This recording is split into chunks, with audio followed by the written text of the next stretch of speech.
அப்புறம் மீனவர்களுக்கான எச்சரிக்கை.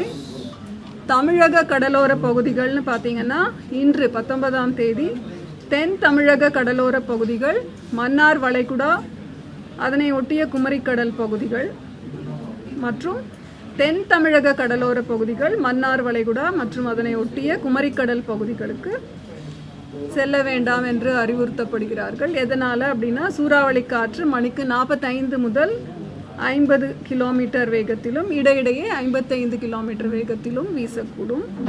வங்கக்கடல் பகுதின்னு பார்த்தீங்கன்னா தெற்கு ஆந்திர பகுதிகள், தென்மேற்கு வங்கக்கடலின் வடக்கு பகுதிகள் மற்றும் அதனை ஒட்டிய மத்திய மேற்கு வங்கக்கடல் பகுதிகளில் செல்ல வேண்டாம் என்று மீனவர்கள் அறிவுறுத்தப்படுகிறார்கள்.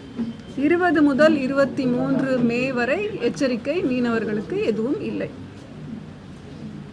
அதே மாதிரி அரபிக்கடல் பார்த்தீங்கன்னா 19ஆம் தேதி மத்திய கிழக்கு அரபிக்கடல் மற்றும் தென்கிழக்கு அரபிக்கடல், கர்நாடக கேரளா கடலோர பகுதிகள் மற்றும் அதனை ஒட்டிய லட்சத்தீவு பகுதிகள். 20ஆம் தேதி மத்திய கிழக்கு அரபிக்கடல் மற்றும் தென்கிழக்கு அரபிக்கடல், கர்நாடக கேரள கடலோர பகுதிகள் மற்றும் அதனை ஒட்டிய லட்சத்தீவு பகுதிகள். 21 முதல் 23 வரை மத்திய கிழக்கு அரபிக்கடல் மற்றும் தென்கிழக்கு அரபிக்கடல் பகுதிகள், கர்நாடக கேரள கடலோர பகுதிகள் மற்றும் அதனை ஒட்டிய லட்சத்தீவு பகுதிகள். ஸோ இந்த தினங்கள் விரிவாக புல்லட்டினில் நம்ம கொடுத்துருக்கோம்.